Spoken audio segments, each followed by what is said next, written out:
Good evening, everyone. Welcome back. We are excited to introduce our next installment of our programming blitz of new, innovative, and exciting ideas. Last night, for those who were online, we were in Paris, France, learning all about the Dreyfus trial and its impact in the early 1900s, late 1800s. This afternoon, we were in Budapest, getting a tour of Jewish Hungary and hearing from some people who are there now what it's like there. And tonight, we're going to get a taste of the land of Israel and some of its artwork and artists. We're very excited to have with us Ronnit Vasserman. Thank you so much for joining us, who's going to lead us, guide us along as we learn about some of contemporary Israeli artists and the work that they're doing in various places around the world where they're being exhibited.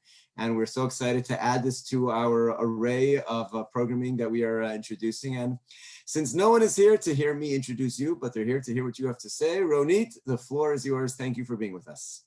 Thank you so much, Rabbi Freundlich, and thank you so much to everyone that has zoomed in this evening.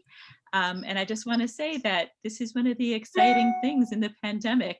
Here I am sitting in Scarsdale, New York, and all of you are in Montreal. And I think that's beyond exciting. And I promised that all the people that have invited me to speak to their organizations, their congregations, that God willingly, I'm going to do a road trip and visit everyone in person when this is all hopefully over very, very soon. We look forward to hosting you. We're going to invite you in the spring. Yes. So yes, I know all about the Canadian winters. Okay, so I have a lot to cover this evening. So without further ado, I'm going to share my screen and just sit back and relax. And usually what I like to do, everyone should take advantage of the chat box and please put comments, questions, and I'll take all your questions at the end of the lecture. Okay, so this evening I'm going to share with you some leading Israeli contemporary artists. Okay, so I just want to share with you just some facts, or pre-pandemic facts rather. I don't know what the ecosystem is looking like at the moment, but one of the nice things about Israel, there's so many nice things, but a lot of people don't realize that Israel is one of the countries with the highest number of museums per capita in the world. So I'm sure even if you didn't know it, maybe you're not surprised given Israelis. And there are 33 museums exhibiting contemporary art. There's almost 140 contemporary art galleries. Again, this is a number that could have changed since the pandemic. And also before the pandemic, there were close to 50 contemporary art nonprofit spaces, where they would do special programming and things like that. And on the university level, there's about 20 art programs. Some of you might have heard of Bezalel or Beit Berel or Shenkar. And another thing about Israeli contemporary art is that there's an abundance of video and photography, and I will get into that a little bit later. And just want to give you a feeling like we're there waiting to get inside and see an exhibition. This is the facade of the Tel Aviv Museum of Art. And, before the pandemic, I would always get so many emails and calls. Ronnit, I'm going to Israel. Please tell me which art museums I should go to. And these are some of the ones that I would rattle off. I see some iPhones taking pictures. So that's great. You're optimistic for your next trip. Also people would ask me which galleries should I go to. And, before the pandemic, in New York, I was so busy taking people to art galleries and showing them and teaching them about the latest artists. But this is an image of the Israeli art scene. Probably there was a gallery opening and there was a little overfill outside. the gallery. Okay, and here are some of the galleries that I usually tell people to go to, and not to be a snob, but these are really high-end galleries. It's not like commercial. These are galleries. The artists that are being shown there are artists that have a pretty extensive CV or resume, and they've exhibited in museums all over the world. And these are the kind of artists that I'm going to be sharing with you this evening. Okay, and just a great fact is that the Independence Hall, originally the Dizengoff House, which is the site of Israel's Declaration of Independence, was also where the first Tel Aviv Museum of Art was from 1932 to 1971. So it's just a cool connection. Maybe that's why sometimes the art gets political. Okay, now, I know you're eager to see the images. They're coming very, very soon. But please, as I go through the art, consider the following reoccurring themes that you will see, or like different nets. So the land of Israel is, works that really deal with the land of Israel, ideas of home, identity, war, and memory and history, and the Tanakh, the Bible. Okay, and the artists work in a range of media, photography, painting, sculpture, performance, and video. Okay, and these are some of the photographers that we're going to be looking at. Adi Ness, Rory Gersht, Barry Friedlander, Elit Azoulay, Dorgez, and Tal Shochat. Some very Israeli sounding names. Okay, so maybe some of you are familiar with this work. It's pretty popular. This is by an artist, Adi Ness, who I had the fortune to finally meet because he really is a celebrity in the Israeli art world. And he's worked on many series, and this particular one is known as the Soldier series. And here you see he's an artist, and most of his works are very autobiographical. Like, he really tries to instill in the works different parts of his identity. So he's Israeli. So you definitely see the Israeli piece here with the soldiers, and he's an artist. And look how he's referencing one of the most famous works of art. Leonardo da Vinci's Last Supper, and he's also Sephardic. If you look at these soldiers, they look like they could be Mizrahi. And so all these things always come out in his work. And here, he really is showing like the fragility of life in Israel. And it always seems like it could be like the Last Supper. And in the center, typically it would be the Jesus, but really all of them are, you never know, is this their Last Supper? And in Adi Ness's practice, always something happens accidental. So that's the thing with good photography. It's a composition, the technique, and then some accident. And behind our center figure, there's like a bush. It almost looks like a halo, similar to what you would see in Leonardo da Vinci's work. And this particular work has gone for a ridiculous amount of money in auction, and it even was featured in the front page of the New York Times. Okay.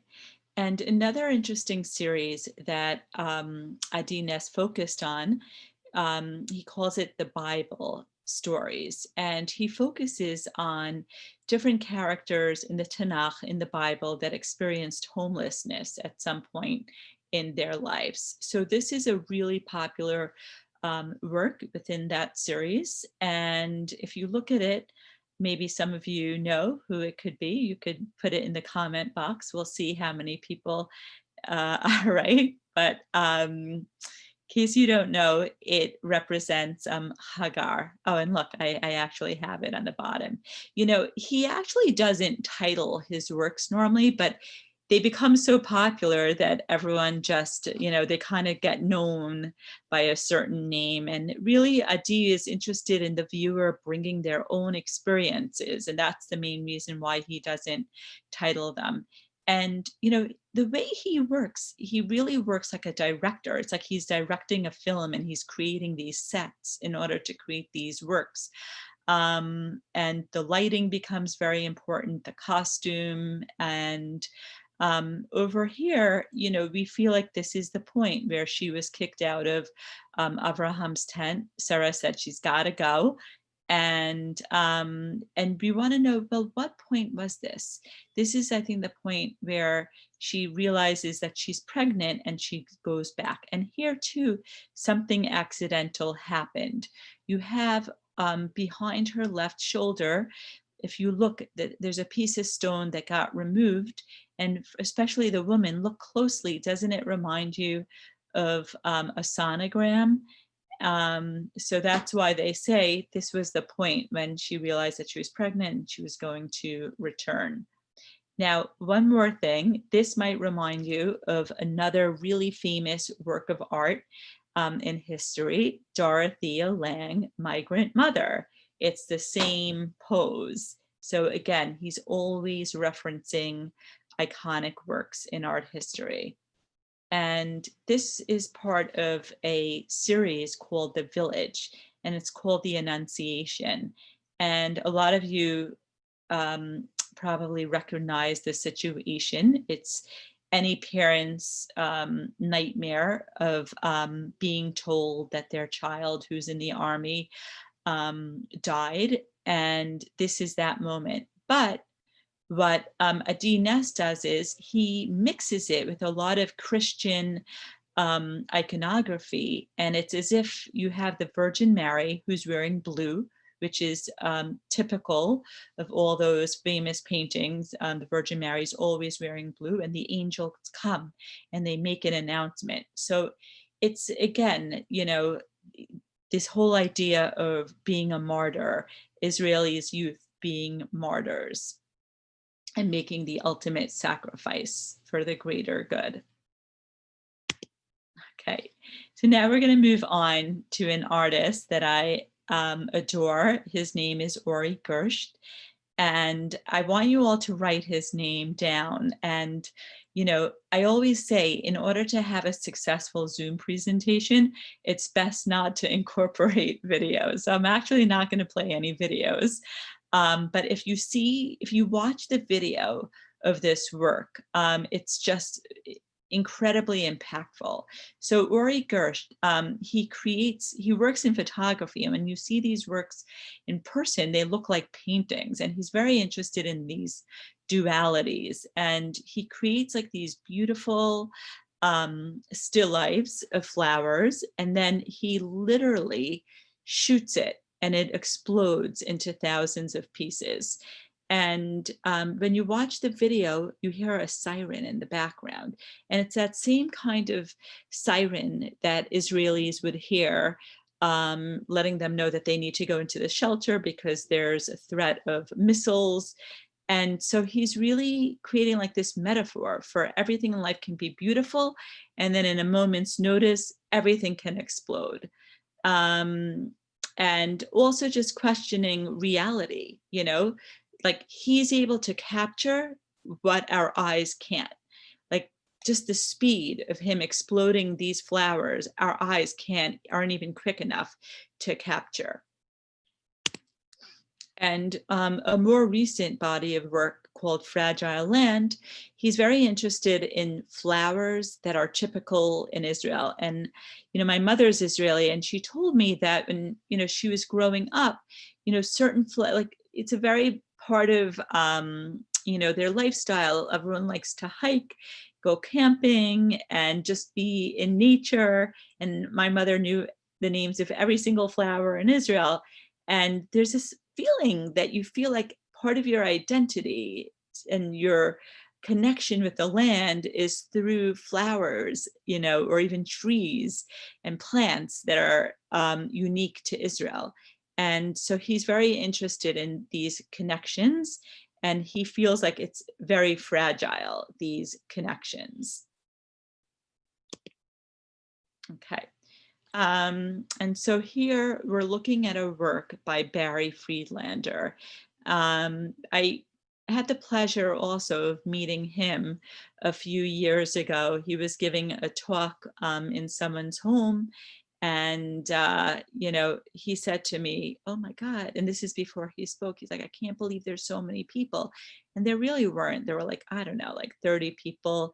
And I go, "Listen, you had a solo show at the Museum of Modern Art in New York. I think you're going to be okay speaking to 30 people this evening." And his show in the MoMA was called Place and Time. And it really dealt with the contemporary life in Israel in all its facets. And this image here is called Shirat Hayam. And he did this in 2005. He was documenting the disengagement of the Israeli settlements in Gaza. I remember I was living in London at the time, and I was just in my gym, and I just saw it on TV, and it was just so moving to me, the whole thing. And this image, it's really massive. It's 47 inches tall and 119 inches wide. And it actually, you think you're looking at one large image, but it really is a composite of hundreds of photos that he digitally stitches together. He used to be a photojournalist, and he felt like, what is reality? Or how many times have you seen a newspaper and you were very disappointed and you felt like, well, this doesn't really tell the complete story. So he feels the workaround is by creating many, many images of the same event and somehow stitching them together. And here, the name of the settlement is called Shirat Hayam. And we all know what Shirat Hayam is, when the Jews left Egypt, and then the Egyptians are racing after them, and they're praying, they're saying the song, and the sea splits, and then the Egyptians come, and they're, the rest, they drown, and so forth. And here, what's very sad is that you have these Jewish settlers, and it's not like you have Egyptians fighting them, but it's our own people, and that's what makes this so moving. And look how the soldiers almost create like this arc. And if you look closely, you'll see there's soldiers, there's police, there's press, and there's even some signage in the background, Lama, why, or I fight in the army too, Anyway, it's a very, very moving image. And it clearly documents a really important time in history. Okay, so now we're going to look at a work by Shai Azoulay.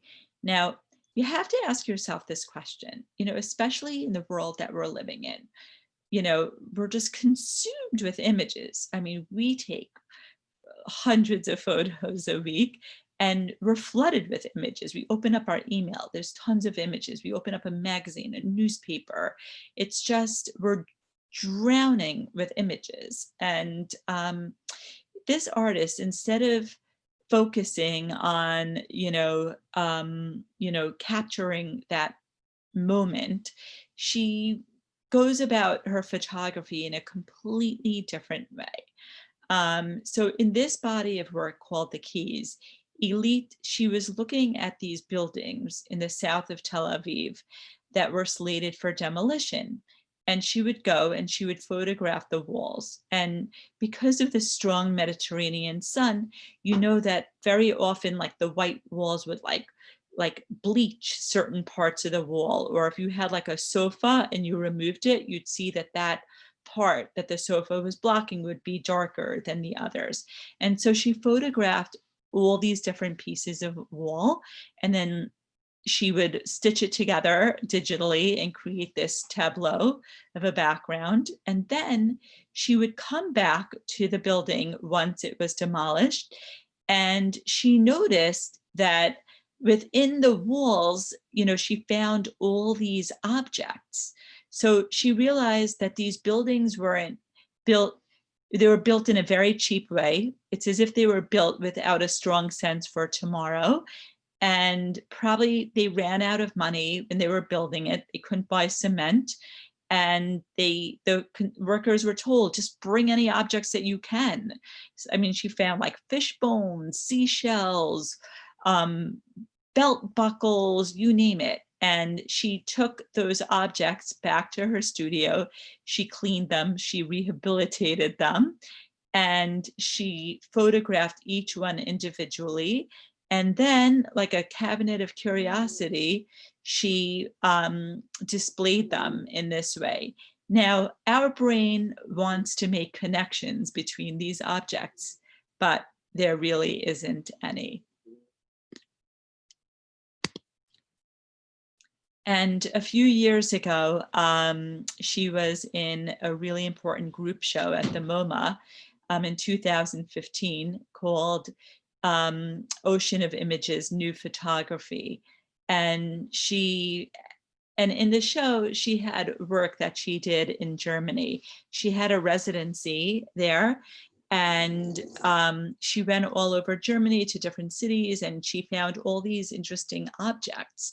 And she almost created like this mapping, like almost like a brain, a mapping, like a visual inventory of objects. And I heard her speak. I was invited to like a private dinner that she was talking at before, the opening at the MoMA.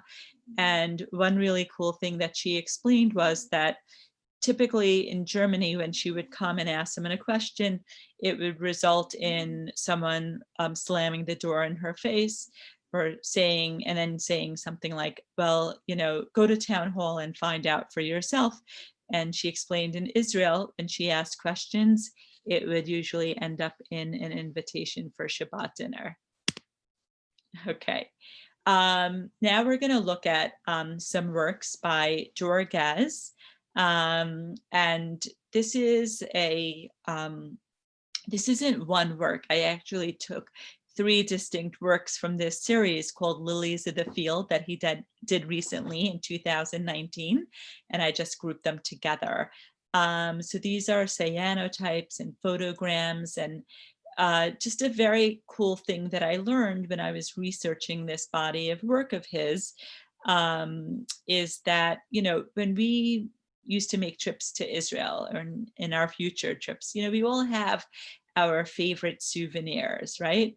Like some of us like to buy spices, jewelry, t-shirts, clothing. But in the late 19th century, early 20th century, if you made a trip to Israel, there was a good chance that you would buy one of these albums with pressed flowers and plants. And underneath these pressed flowers, it would say a holy site where these plants grew. And if you want to get a better sense for this, you could just look on eBay and you could buy one of them. And so Doron Langberg was very interested in this whole idea also of linking different plants to different locations, and creating like this whole connection. And very often he found out that it actually wasn't true, that certain plants actually didn't grow, like let's say in Tiberia or in Jerusalem. But anyway, he created these wonderful photographs, these photograms, and they're just breathtaking when you see them in person. Okay. So another artist that works in photography who's super cool, I feel like her stuff never gets old, and I always get so excited if I go to someone's house and boom, there it is, a Tal Shochat. So she loves trees,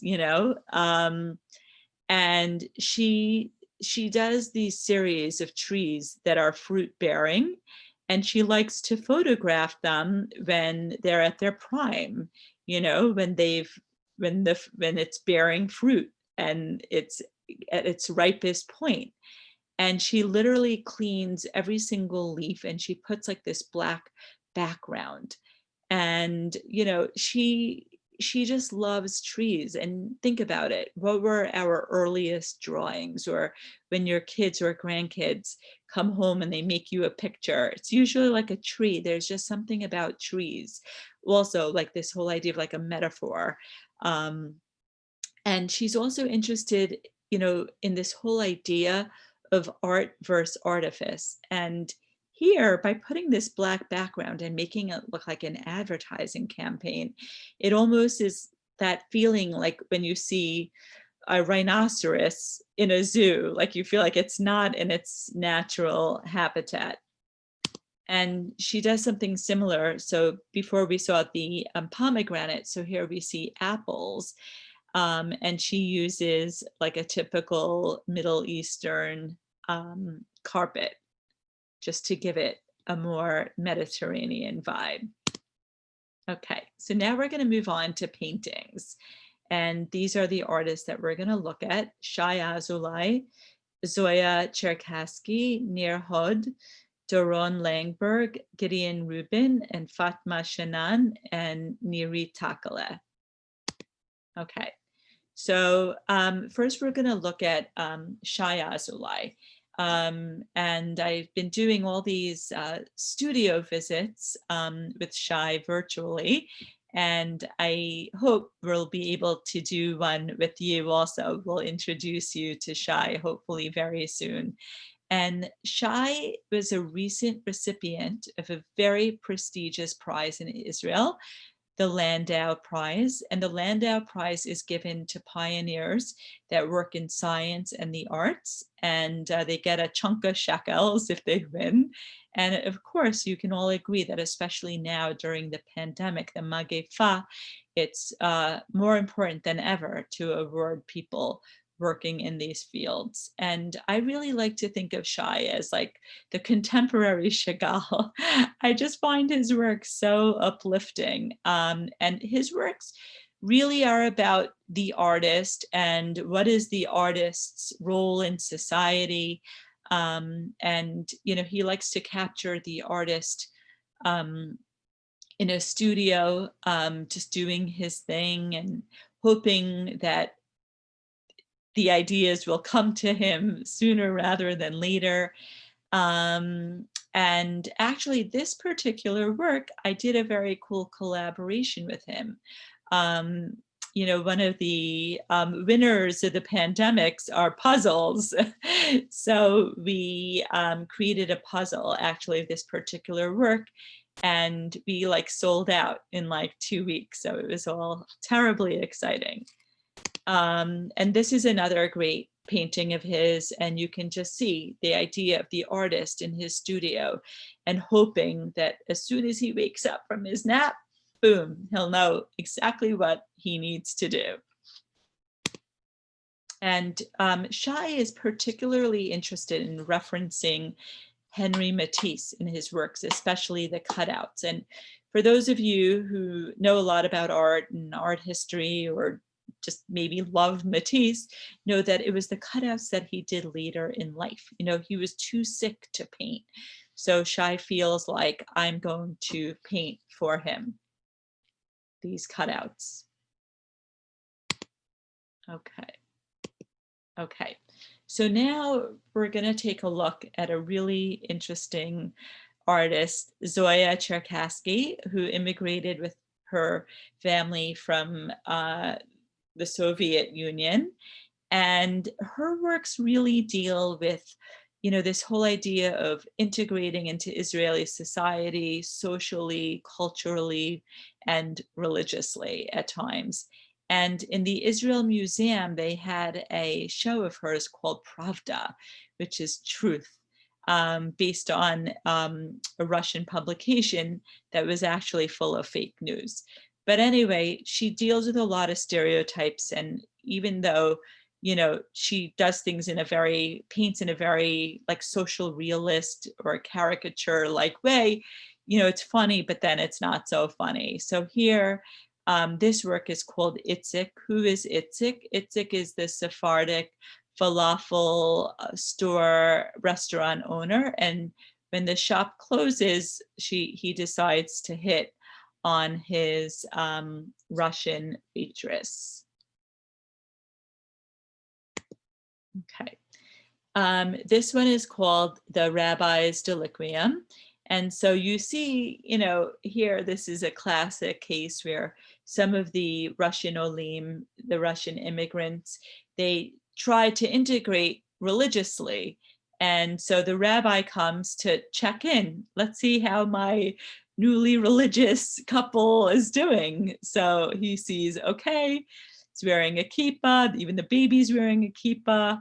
The wife is dressed very modestly, plus she's covering her hair. There's challah on the table, Shabbos candlesticks, a becher, a kiddush cup. And then, lo and behold, he looks into the fridge, and what does he see? The pig snout. And it might sound crazy, but really for Russians, this whole concept of kosher is really, really, really, really hard for them to understand. And so Zoya says there's no such thing as kosher for them. They'll just never get it. Okay, and this one, she's being, a little silly. Here you have all these new olim, and she calls them new victims. Okay, so now the exciting thing that I'm going to share with you. See, I know I'm showing you a lot of extra works of her. I've been giving this lecture a lot through the pandemic, and sometimes people will say to me, we love that you're covering so much in 1 hour, but maybe you can just get a little deeper with some of the artists. So for Zoya, I decided to research what she's doing during the pandemic. And she did a whole body of work called Lost Time. And a lot of it had to do with looking at, Eastern European Jews before World War II and how they lived. And this work is called Black Chuppah. And I don't know if you guys saw this YouTube that went viral of a wedding in Bnei Brak on the outskirts of a cemetery that also had a black chuppah. And also in Eastern Europe, before the Holocaust, there was this idea that if two orphans marry during a pandemic, it would keep the pandemic away. So something very similar just happened in Bnei Brak in Israel, and you can check it out. You can fact check me. So that's what we see.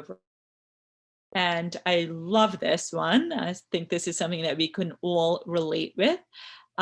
So like I said, I'm based in New York, and during the pandemic, I was doing a lot of curbside pickup in Crown Heights, which is like a Chabadnik neighborhood. And there's like a major street called Eastern Parkway.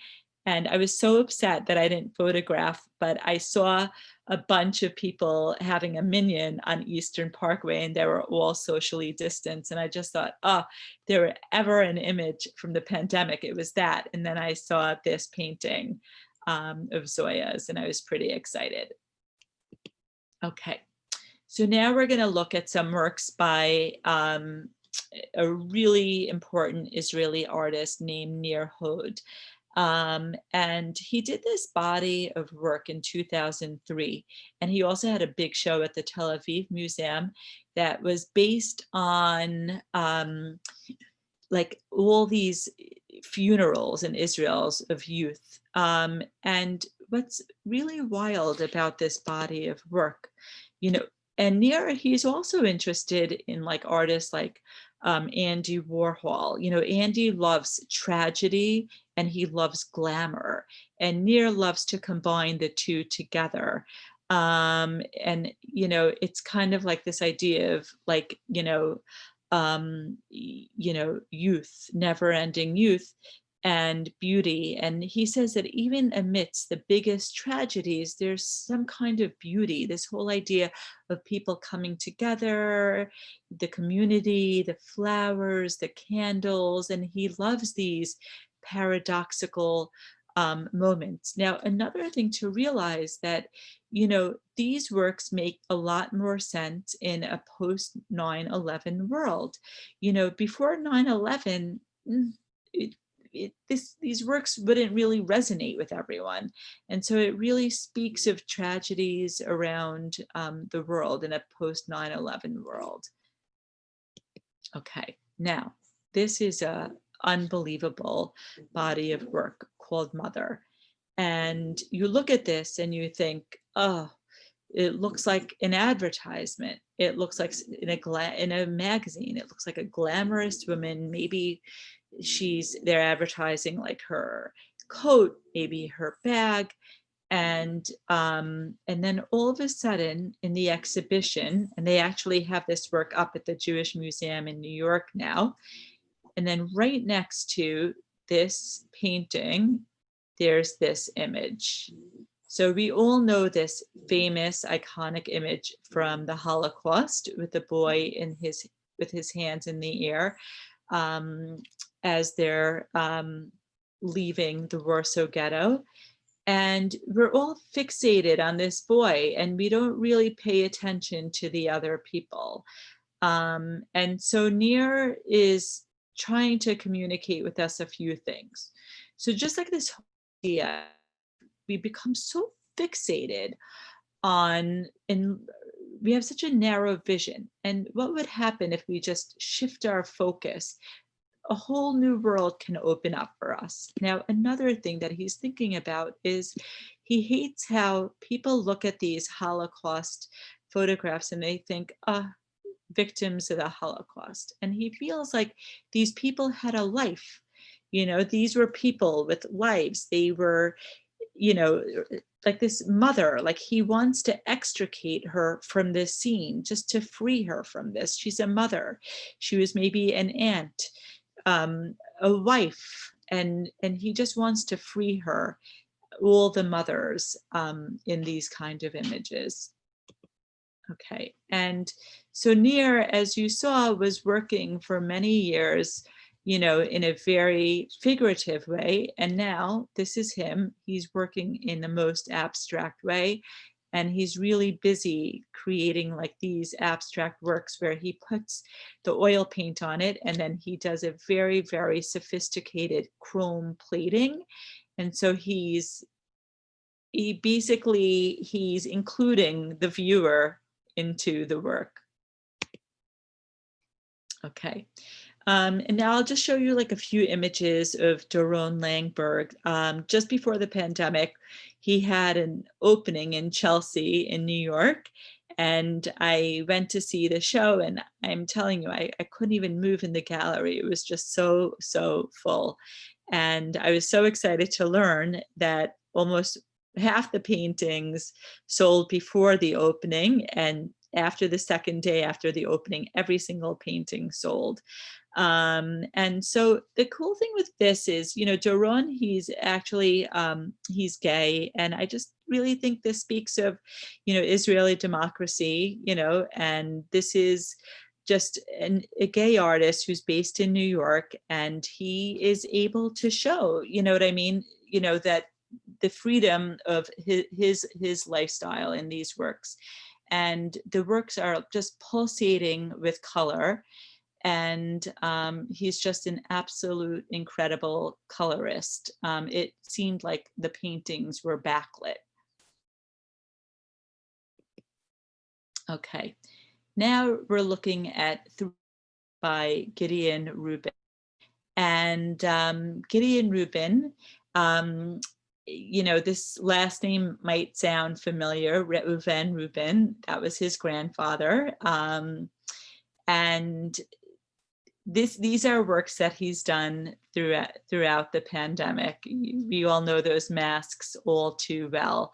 But this is typically what he was doing. He always excludes the facial details of his figures. And he's always looking at like old photographs. Sometimes he buys them, sometimes people give it to him. And it's just this whole idea, it just has like this feeling of nostalgia. And when you look at these, like, especially here, you guys are Canadians, especially like, when during the summer, going canoeing, like everyone can relate with this. Or me as a New Yorker, I'm thinking of my summer trips to Maine, or the girl on the bottom. You know, if you have that hair color, you're thinking of yourself as, you know, when you were in school, maybe doing your homework. So it has that kind of nostalgia to it. And here he feels like, you know, especially now during the pandemic, even in public, we don't even see each other's features. We don't even recognize each other. Like, how many times did it happen that you didn't even recognize someone because of their mask? And so I know this lecture is on contemporary art, but I did want to share with you some of his grandfather's works, and just so we see what artists focused on back in the day. And, you know, Rubin, like, he immigrated to Israel from Romania. And I think, like him and many other artists, they were just so excited by the land of Israel and the beauty. Like, it was almost like, you know, Gauguin being in Tahiti. They were just so excited by the land, the people, and the colors. And I just think they're such great documents of, you know, the love for Eretz Israel that these new immigrants felt. And then in the right, I have a typical series of work of his dealing with fish. And fish is like a big metaphor for, you know, being prosperous or having a lot of children. And he used to love to include paintings with all these fish. Okay, now we're going to look at an artist who's Druze. I don't know, maybe some of you on recent trips to Israel, you've gone to Druze villages. They have very good pita.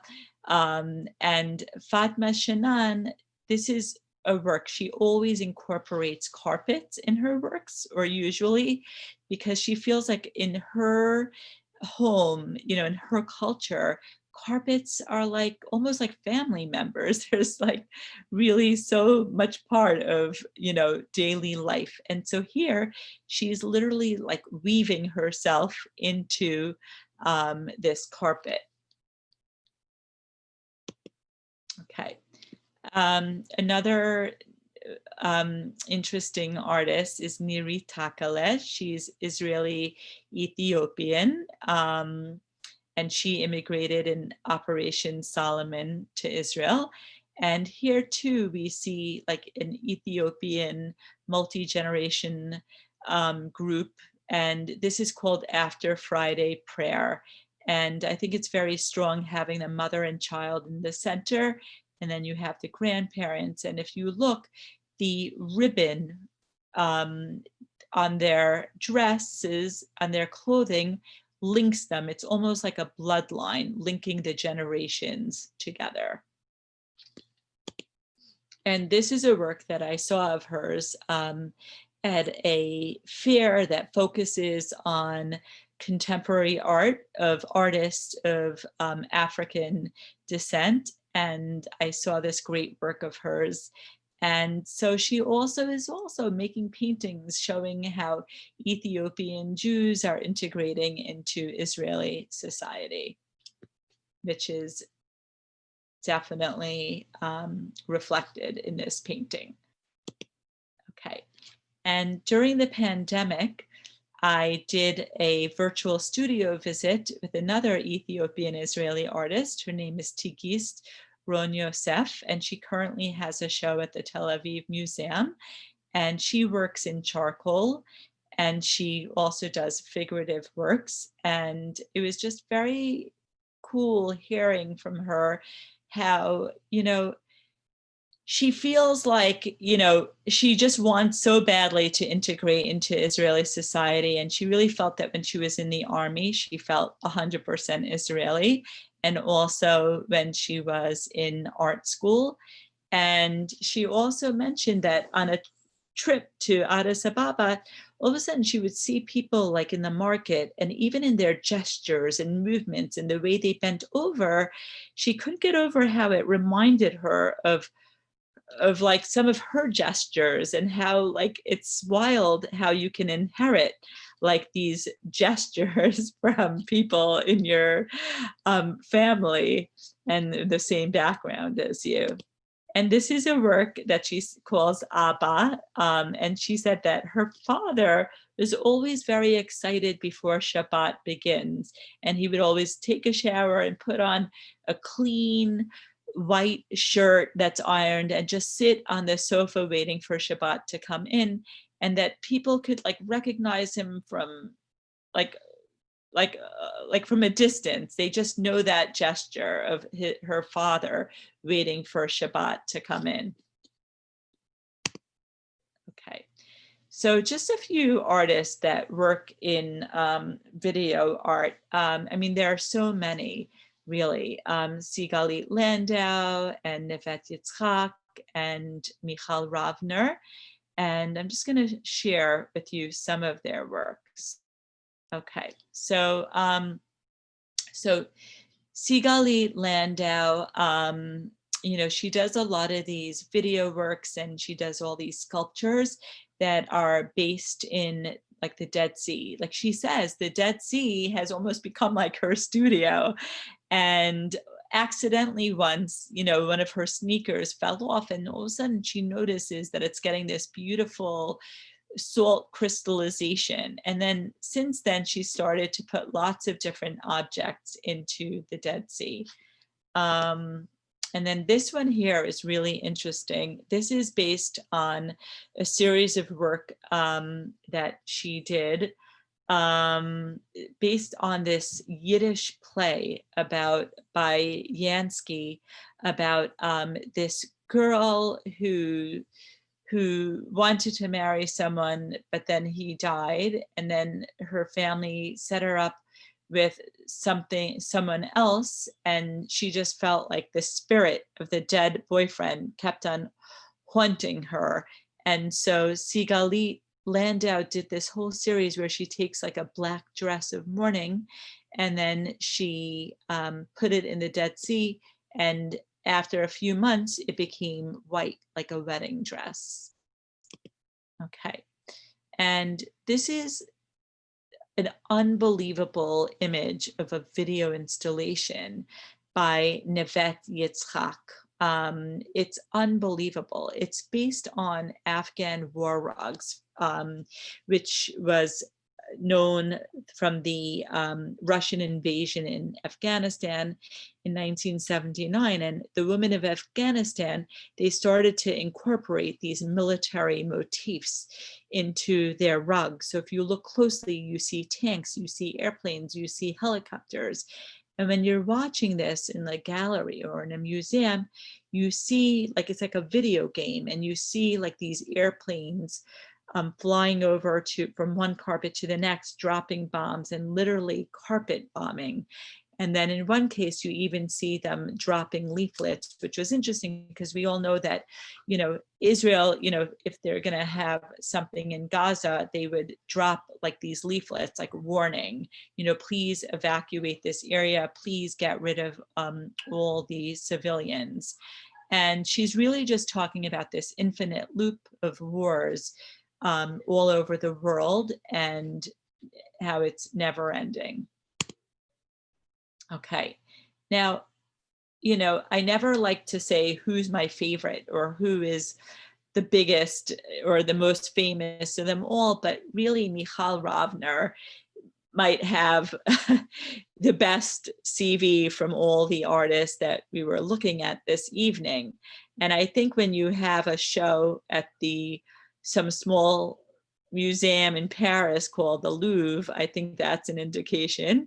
And also in 2002, Michal Ravner had a retrospective at the Whitney Museum, and she's really had like solo exhibitions all over the world. And she works, you know, with so many different kinds of media. And we're gonna take a look.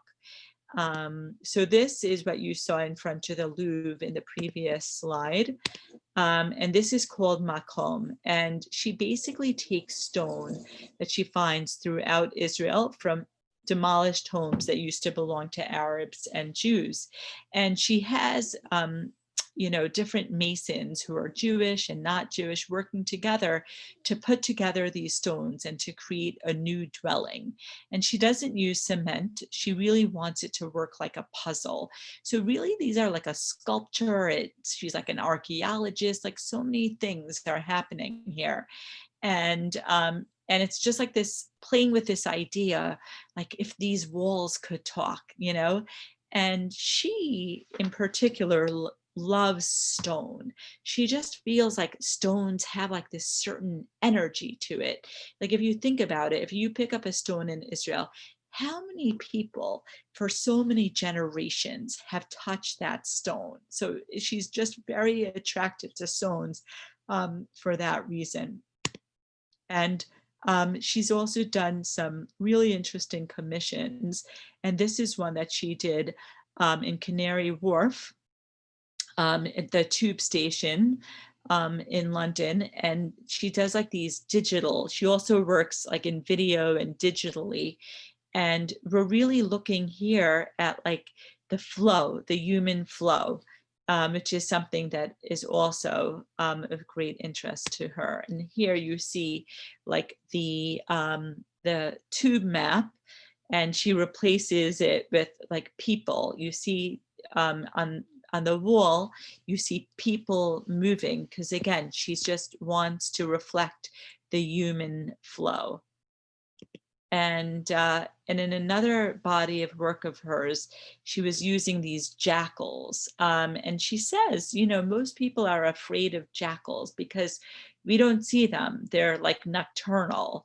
And they're also these mythological characters. And she just loves their alertness. And if you look behind it, it's, again, she videotapes people and she strips them of their identity. We don't see any details. We don't know if they're Black, they're white, they're Asian, a man, woman.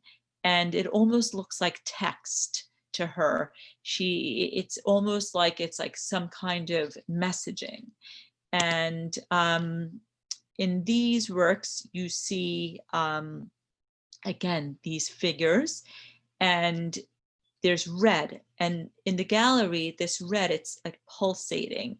It's as if these figures are signaling us. And so I think the thing that I think about is, what would people from previous generations say about what we're going through today? What would they warn us about? What would they want to share with us? And I am going to end there on that note. And I'm going to check the chat box to see if anyone has any questions. But again, sometimes these images, they have like this after effect, and maybe tomorrow or the next day, something will hit you and you'll be curious about it. But you can always send me an email if you want. But anyway, I'm going to stop the share, and I'm very happy to take any questions or comments. Let me start. I'm not sure if someone else is going to have any comments or not, but I do want to say I guess, not call myself an art person. I have not traditionally enjoyed going to museums when life has taken me there. And I have to say that was thoroughly enjoyable from start to finish. The way that you presented it, I thought the pace was perfect. What time is it? And really fascinating insights into various different authors, artists, and their works. Really, really thank you. I thought that was great. My only question that I would have, and I'll let other people ask if they have, is when you showed that famous picture from the Holocaust with the boy with his hands up. Yes. If you can go back to in other words, we saw the woman first, not really having any context for it, the mother. Exactly. Then we saw the Holocaust picture. Can you just take us back to then the work, like after having seen the Holocaust picture again? I don't know if you're able to do that, but I would, I don't know if I'm not sure if I'm speaking on behalf of anybody else, but to me that would have been fascinating just to go back and see it after the picture that you showed us from the famous, Holocaust one. Absolutely. Do you want me to share my screen? You guys want to take a look at it? I'm happy to do that. Sure.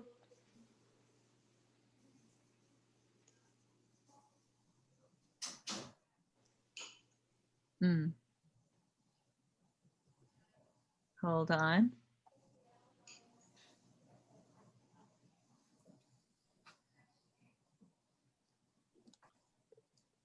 You know what? For some reason, I don't know. Maybe it's, let me see.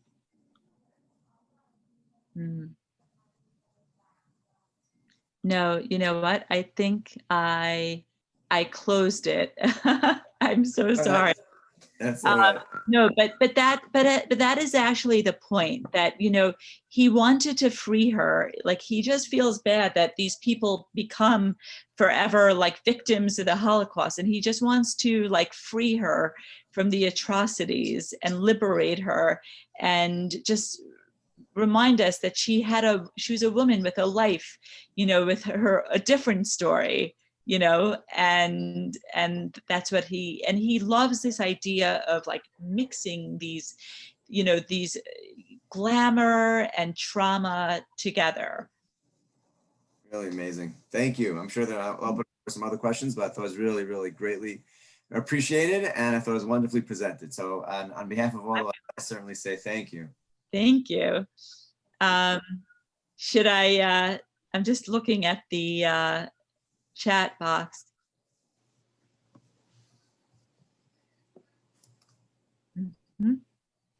Okay.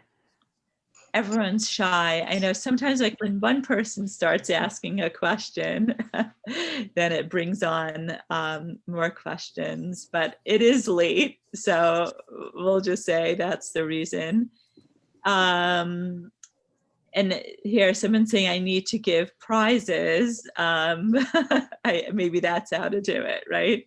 Like in a bar bat mitzvah, you dance, you get a prize, you get a gift card.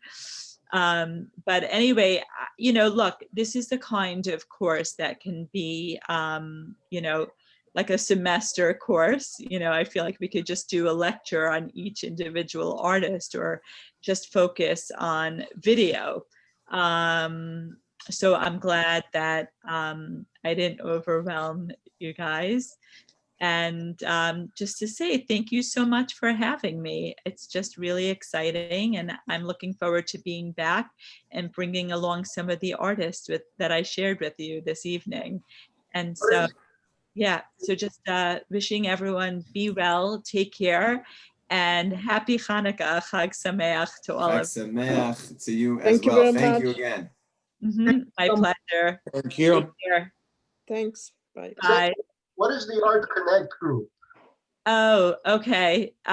So yes, you know, I really should have introduced myself and said a few extra things. So, you know, in New York, I have the Art Connect group is an art advisory firm, and you know, I help people buy art and for their homes and their offices, but also 75% of the time, I create like all these unique in-person events, you know, special art fair tours. Like, you know, some of the big art fairs in the US are like an Art Basel in Miami, or in New York, we have the Armory Show. And it was just so exciting. Like, you know, in recent years, there are so many Israeli artists in these shows that I could do like a tour for people, just highlighting some of the Israeli artists that we looked at